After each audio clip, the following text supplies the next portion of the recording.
तो चलिए शुरू करते हैं आज का एंगेजिंग कन्वर्सेशन। नमस्ते, मैं प्रांजलि तिवारी न्यूज स्टूडियो में आपका स्वागत कर रही हूँ। आज हमारे साथ जुड़ रहे हैं mister Bhagwat Siware sir from life science department Shri Davra university.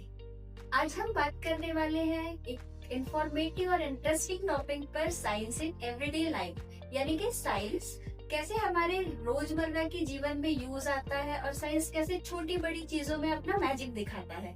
Sir ने CSIR net, UGC net and CG set जैसे महत्वपूर्ण एग्जाम को क्वालिफाई किया है, जो उनके महत्वपूर्ण डेडिकेशन और एकेडमिक एक्सीलेंस को शो करता है। Welcome sir. Thank you ma'am, thank you so much. Sir, सबसे पहले मैं आपसे ये पूछना चाहती हूँ कि आपके हिसाब से साइंस इन एवरीडे लाइफ का मतलब क्या है? वैसे तो ma'am science in everyday life की मतलब ये है कि हम जो डेली रूटीन में जो एक्टिविटी करते हैं, है ना, जैसे मान लो हम बातें कर रहे हैं, है ना, या फिर हम जो भी, जैसे मान लो चाय पीना है तो चाय बनाना है ना, जैसे गैस का यूज करना है, डेली मोटरसाइकिल में चलना है ना, तो बेसिकली हम एक इस सब एक्टिविटी में हम क्या करते हैं, प्रॉपर साइंस का ही यूज करते हैं, है ना। तो इसका प्रॉपर मतलब ये होता है कि हम अपने जो डेली रूटीन में हमारे जो दिनचर्या होता है, उस दिनचर्या में हम जिस साइंस का उपयोग करते हैं, और वो साइंस जो हमारे लाइफ शेड्यूल को, रूटीन को चेंज करता है, उसका प्रॉपर मतलब होता है everyday life in science. Okay sir, modern technologies ने रिसर्च और इनोवेशन को किस तरह से ट्रांसफॉर्म किया है? बहुत इम्पोर्टेंट क्वेश्चन है, मतलब आने वाले जनरेशन के लिए, हम जैसे हमारी पीढ़ी, आने वाली पीढ़ी के बहुत अच्छी क्वेश्चन है। मॉडर्न टेक्नोलॉजी ने इनोवेशन यानी कि नई सोच दिया है ना। पहले क्या होता था, हम किसी चीज के बारे में रिसर्च करते थे तो डाटा कलेक्शन करना पड़ता था, है ना, तो ऐसे रिसोर्सेस नहीं होता था, है ना, तो वो रिसोर्सेस हमें मॉडर्न टेक्नोलॉजी ने दिया है। आज हम किसी चीज के बारे में सोच रहे हैं, है ना, जैसे हम चांद में भी जाने के बारे में सोच रहे हैं, मंगल ग्रह में जाने के बारे में सोच रहे हैं, तो ये सब क्या है, मॉडर्न टेक्नोलॉजी है ना, जो इनोवेशन दिया है, मतलब एक नई सोच दिया है, एक नई खोज दिया है, जिससे हम आने वाले जनरेशन में बहुत चीज और टेक्नोलॉजी का यूज करते हैं, हम नए खोज की ओर चले जा रहे हैं, है ना। अब आपका जो सेकंड है वो ये है कि इनोवेशन के साथ साथ वो रिसर्च, मतलब क्या, नई सोच, क्वेश्चन, माइंड में थॉट लाना, क्वेश्चन लाना। जब तक क्वेश्चन नहीं लाएंगे हम रिसर्च के बारे में नहीं सोचेंगे, तो वो नए सोच लाना, मन में डाउट क्रिएट करना, क्वेश्चन लाना, ये सब एक्चुअल में पॉसिबल क्यों हो रहा है? क्योंकि आने वाले जो नए तकनीकी होते हैं, जो मॉडर्न टेक्नोलॉजी होते हैं, उसका हमें कैसे यूज करना है ना। और जब तक हम उसके यूज करने के बारे में नहीं सोचेंगे, तब तक हम एक रिसर्च के बारे में भी नहीं सोच पाएंगे, है ना। तो इसके लिए हमें क्या करना पड़ेगा, जो मॉडर्न टेक्नोलॉजी है उसको हम कितने से ज्यादा यूज करें, और किस फील्ड में करें, हाँ, और किस कारण कर रहे हैं, क्यों कर रहे हैं, ये अगर कॉन्सेप्ट अगर आपका क्लियर हो गया, उस दिन आप समझ जाइएगा कि मॉडर्न टेक्नोलॉजी एक नए इनोवेशन जनरेट कर रहा है, एक नए रिसर्च डेवलप कर रहा है, और जिस दिन ये हो जाएगा, मतलब हमारे आने वाले फ्यूचर बहुत ब्राइट होगा। बिल्कुल सर, इंडिया जैसे डेवलपिंग कंट्रीज में सस्टेनेबल साइंटिफिक प्रैक्टिसेस को हम कैसे अडॉप्ट कर सकते हैं? हमारे देश आज बहुत विकसित हो गया है, बहुत, हम पहले तो नहीं सोचते थे, लेकिन आज हम विकासशील देशों की गिनती में हमारा देश आता है।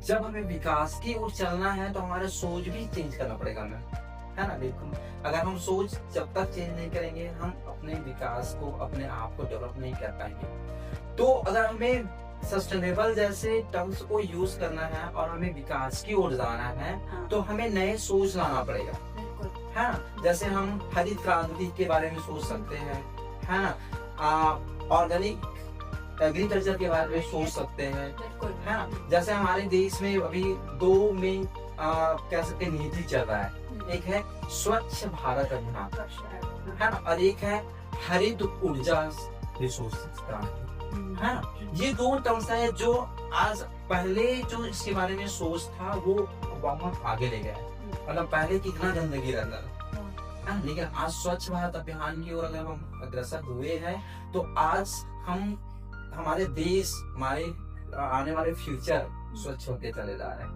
है ना। हरित क्रांति के बारे में सोच रहे हैं हम, ग्रीन एग्रीकल्चर के बारे में सोच रहे हैं, जहाँ पे हम कम से कम वेस्ट जो कह सकते हैं पेस्टिसाइड का यूज बंद करें। हम ऑर्गेनिक प्योर ऑर्गेनिक कंपोनेंट का यूज करते हुए खेती के बारे में सोच सकते हैं, जिससे हमारे देश में जो मेजर डिसीजेस होता है जैसे कैंसर जैसे डिसीज है ना, जिसका आज तक कोई भी एंटीडोट या फिर ट्रीटमेंट शायद अभी तक नहीं आया है, तो हम एक जेनेटिक डिसीजेस को भी रोक सकते हैं। आने वाले जो मेजर डिसीजेस है उसको भी हम रोक सकते हैं। जैसे हम बहुत पेंडेमिक सरफेस या पीरियड से मतलब निकले हुए हैं, जैसे मान लो कोविड था, हाँ, तो ये क्या है, सब इसी का रिजल्ट था ना, मतलब जब हम सस्टेनेबिलिटी के बारे में नहीं सोच पाए, उसको हम अडॉप्ट नहीं कर पाए, इस कारण हम उस सरफेस को हम फेस किए। लेकिन जिस दिन हम सोचना स्टार्ट कर लिए, उस दिन हम विकसित देशों की तुलना में या आने वाले जिस गिनती में है उससे हम बहुत आगे बढ़ जाएंगे। हमारा सोच चेंज हो जाएगा, और जिस दिन सोच चेंज हो जाएगा उस दिन हम उसको वर्क में कन्वर्ट कर लेंगे, उस दिन हमारा देश और आगे निकलेगा। बिल्कुल सही कहा सर आपने। सर, अगर लोगों में साइंटिफिक अवेयरनेस बढ़े तो सोसाइटी को क्या फायदा हो सकता है? साइंटिफिक अवेयरनेस सोसाइटी के लिए बहुत बहुत ज्यादा इम्पोर्टेंट है। अब कैसे? तो हम उस कंडीशन से बाहर तब निकलेंगे जब हम सामने वाले को जागरूक करेंगे, सामने वाले को समझाएंगे, हाँ, तब हम उस साइंटिफिक टर्म्स का यूज करेंगे। जैसे मैं पहले से अगर एक सिंपल से एग्जांपल दूं, तो आज और आज से पहले, है ना, जैसे क्या होता था, मान लो कुछ चीज का यूज करना रहता था, या फिर हम कह सकते हैं कि वो ट्रेडिशनल चलते आता था। जैसे मान लो किसी का हस्बैंड का डेथ हो जाता था, तो उसको उसके हस्बैंड की चिताओं के साथ जलाया जाता था, है, तो वो क्या अंधविश्वास था। अब उस अंधविश्वास से हमें बाहर निकालना है, मतलब वो कौन निकाल सकता है? हमें साइंस ही निकाल सकता है। बिल्कुल सही है ना? मगर हम पहले उस एक्टिविटी में बहुत ज्यादा इन्वॉल्व हो जाते थे जो हमारे लिए बेनिफिट नहीं था, जो हमारे आने वाले पीढ़ी को बिल्कुल आगे डेवलप नहीं कर पाता, है ना? तो हमें आगे और आने वाले जनरेशन के लिए अगर मान लो कुछ बेस्ट करना है, तो उसके लिए हमें समाज में साइंस के प्रति जागरूक करना पड़ेगा, साइंस की इम्पोर्टेंस को बताना पड़ेगा। बिल्कुल सही। तब जाकर हमारे जो कम्युनिटी होते हैं, हमारे जो समाज होते हैं, वो कुछ अच्छा कर सकता है, है ना? जैसे एग्जांपल बताऊं तो पहले मोबाइल नहीं था, आज मोबाइल है।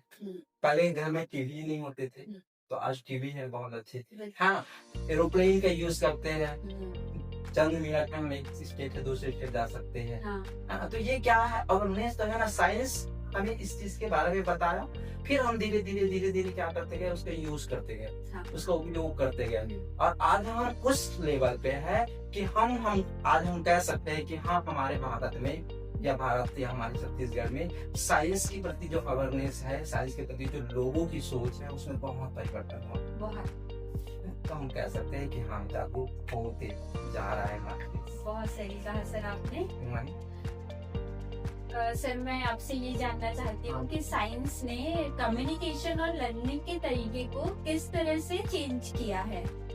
बहुत अच्छे क्वेश्चन पूछे मैम। साइंस और कम्युनिकेशन का जो मिलाप है, जो एक्चुअल रिलेशन होता है, बहुत डीपली होता है, बहुत गहरा होता है, क्योंकि हम साइंस को बहुत अच्छे से सामने वाले को तब समझा पाएंगे या अच्छे से एक्सप्लेन तब कर पाएंगे जब हमारा कम्युनिकेशन अच्छा रहेगा, है ना? जैसे मान लो मैं अगर किसी को बोल रहा हूँ कि फोटोसिंथेसिस के बारे में बता रहा हूँ, तो फोटोसिंथेसिस एक्चुअल में क्या है ना, उसको मैं अच्छे से एक्सप्लेन नहीं कर पाऊंगा कि हाँ, फोटोसिंथेसिस में सनलाइट की यूज करते हुए जो स्टोमेटा होते हैं ओपन होकर उसमें जो भी रिएक्शन होता है, वो रिएक्शन के अकॉर्डिंग वो अपने फूड मटेरियल कंडक्ट करते हैं। तो अगर मैं उसको अच्छे से एक्सप्लेन नहीं कर पाऊंगा, टेक्नोलॉजी का यूज नहीं कर पाऊंगा, तो उस कंडीशन में मैं सामने वाले अपने स्टूडेंट है या मैं सामने वाले जो सोसाइटी है उसको मैं अच्छे से एक्सप्लेन नहीं कर पाऊंगा, समझा नहीं पाऊंगा, है ना? तो इस बेस में साइंस का और कम्युनिकेशन का बहुत डीपली रिलेशन होता है। अब बात करते हैं साइंस और टेक्नोलॉजी का, है ना? तो कम्युनिकेशन और टेक्नोलॉजी का बात करते हैं। तो कम्युनिकेशन और टेक्नोलॉजी में जैसे मान लो हम किसी टेक्नोलॉजी का यूज कर रहे हैं, जैसे मान लो हमें किसी बैक्टीरिया का कल्टीवेशन करना रहेगा, तो हमें लैमिनार एयर फ्लो का यूज करना है, तो ये क्या है, टेक्नोलॉजी है। और उसको यूज करने के लिए जो हम कम्युनिकेट करते हैं वो क्या होता है, कम्युनिकेशन होता है। तो हम कैसे यूज करेंगे, जैसे लैमिनार एयर फ्लो है, इंक्यूबेटर है ना, ऑटोक्लेव है, तो ये सब क्या है, बेसिक एक प्रैक्टिकल लैब्स में क्या होता है, टेक्नोलॉजी होता है। उस टेक्नोलॉजी का हम क्या करते हैं, यूज करते हैं, और यूज करने की जो सटीक लैंग्वेज होते हैं, जो इजी लैंग्वेज होते हैं, उससे अगर हम सामने वाले पर्सन को समझा पाते हैं तो वो कम्युनिकेशन होता है और उसके अकॉर्डिंग हम यूज करते हैं, तो वहाँ पे कम्युनिकेशन एंड टेक्नोलॉजी का यूज होता है। बिल्कुल, बहुत सही तरीके से आपने चीजों को बताया है sir. Thank you ma'am. Sir कोई हाँ। सिंपल एग्जांपल दे सकते हैं जहां हम बिना जाने साइंस का यूज करते हैं? बिल्कुल मैम, हम हर दिन साइंस का यूज करते हैं, बिना जाने यूज करते हैं, हाँ। है ना। जैसे मान लो हम लाइट ऑन कर रहे हैं, हाँ। सीधे ही साइंस है बिना जाने का, क्योंकि हमारा प्रॉपर मतलब ये है कि हम उनका यूज करते हैं, है ना। जैसे हम मोटरसाइकिल का यूज करते हैं, खाना बनाना है तो गैस से यूज करते हैं, हाँ। ठीक है। वैसे हमारे अगर हम इंटरनल पार्ट में देखें तो हम खाना खाते हैं, खाना डाइजेस्ट होते हैं, है ना, बात करते हैं, स्माइल करते हैं, एक दूसरे के एक्सप्रेशन को समझते हैं, तो ये सब क्या है, ये साइंस ही तो है ना, जो हम बिना जाने, ये हम जानते नहीं है क्या रिएक्शन आएगा, कैसे आएगा, फिर भी हम बिना जाने सबका यूज करते हैं। तो ये ही क्या होता है, हमारे जो गेम में बिना जाए उसका है ना, यही होता है बिना जाने साइंस का एक बेसिक जॉब। बिल्कुल सही कहा सर आपने। श्री जावड़ा यूनिवर्सिटी में सिर्फ आप अपनी कहानी नहीं, अपनी पहचान भी लिखेंगे।